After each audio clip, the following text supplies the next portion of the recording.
Selamat siang ibu-ibu dan kakak-kakak sekalian. Pada kesempatan kali ini izinkan saya Nindiawati sebagai pewawancara pada acara kali ini.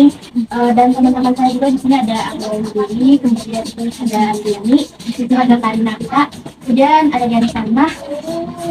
Kami mahasiswa sarjana kebidanan dari Universitas Negeri sudah lebih berpengalaman lah atau enggak udah pernah melahirkan sebelumnya, dan ada itu mungkin ya ini kehamilan pertama. Maka dari itu di sini kami akan menyampaikan sedikit pengetahuan kami mengenai persiapan persalinan. Selanjutnya langsung saja materinya akan disampaikan oleh teman saya yaitu Karina.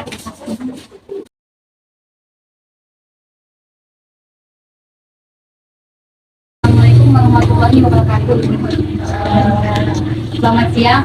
Saya di sini akan menyampaikan materi mengenai persiapan persalinan gitu ya. Untuk persiapan persalinan adalah segala sesuatu yang disiapkan dalam menjadi kelahiran anak itu nanti. Tujuannya untuk memenuhi kebutuhan nanti untuk persalinan.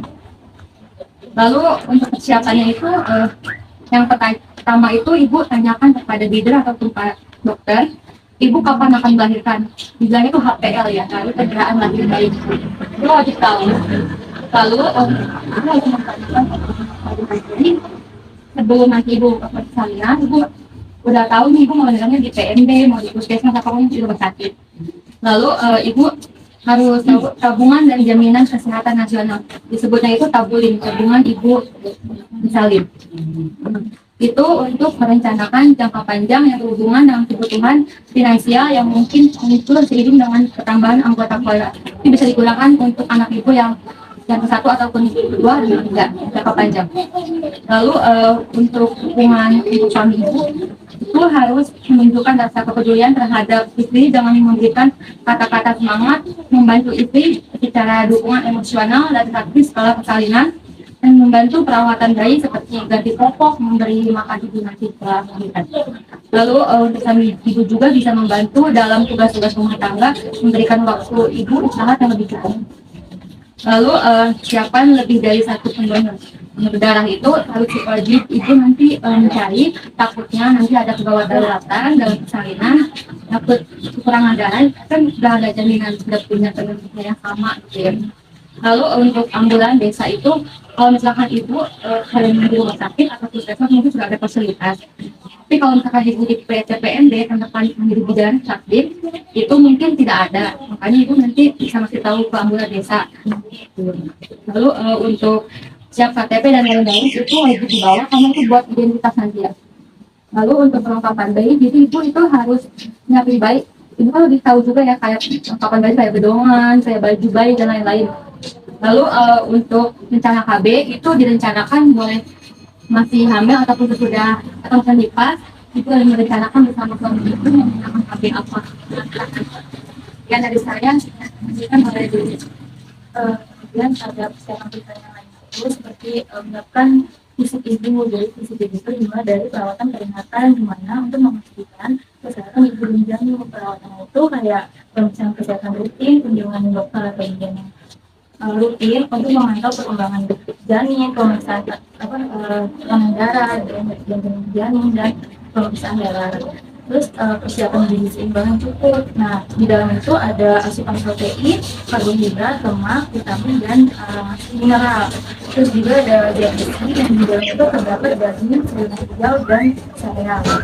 Lalu itu juga aktivitas fisik kayak senam ngambil, jalan kaki itu selama 30 detik sampai 1 jam untuk mengurangi melatih nanti gitu. Tapi berkaitan juga sama kondisi kesehatan ibu-ibu ya.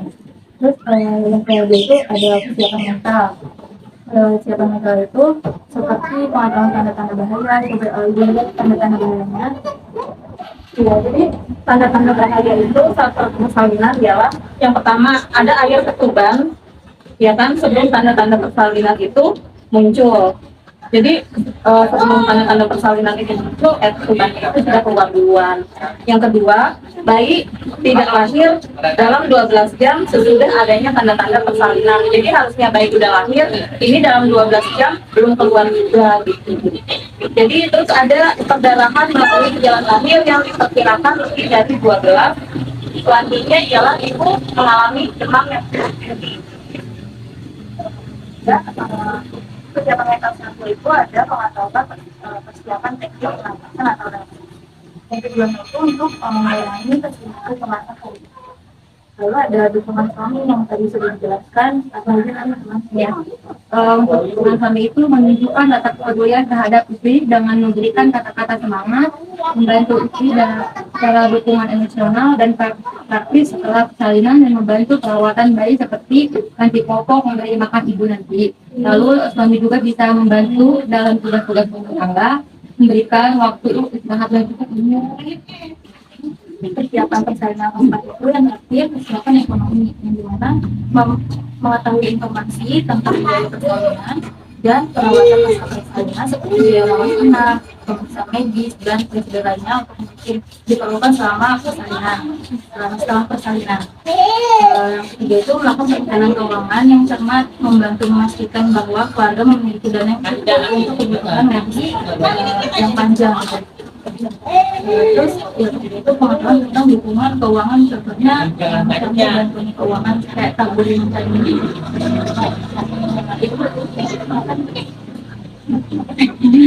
Iya, jadi tabungan itu kayak tabungan untuk melahirkan gitu loh, untuk bersalin. Biasanya kan ibu tentunya kan masing-masing nih, misalnya bisa di PMB sekitarnya ya. Mungkin ada yang bidannya menawarkan tabungan apa per hari, apa per tiap kontrol gitu. Nah, misalnya tiap kontrol itu 20.000 atau 100.000, jadi ditabung aja. Jadi nanti pada saat mau melahirkan, ibu jadi nggak pusing-pusing lagi soal biaya. Kira-kira ibu sekalian udah ada yang punya atau ikut tabulin nggak? ada masalahnya. Oh, sama isu. Paling berarti kalau misalnya udah ngandelin KIS, berarti kan paling tinggal kayak persiapan untuk uang-uangnya yang lainnya, kayak misalnya buat misalnya nanti harus sesar kan perlu dirawat inap atau apa, mungkin nanti buat biaya makannya gitu mungkin ya, sama beli popok bayi. Kalau boleh tahu ibu ini masing-masing kandungannya umurnya udah berapa usia? Saya udah 24 minggu. Oh, apa ya? 7 April. Tapi kan maksudnya kalau udah dapet misalnya kalau nanti amit-amit terjadi apa-apa kan, jadi misalnya harus mencari donor darah gimana? Juga itu untuk cek kandungannya karena ANC itu harus penting banget. ANC itu apa? Kayak yang ibu dan dikasih buktinya itu kan, janji ketemu itu boleh, nanti bisa sembunyi bilangnya. Iya gitu. Tapi ibu ada buktinya ada?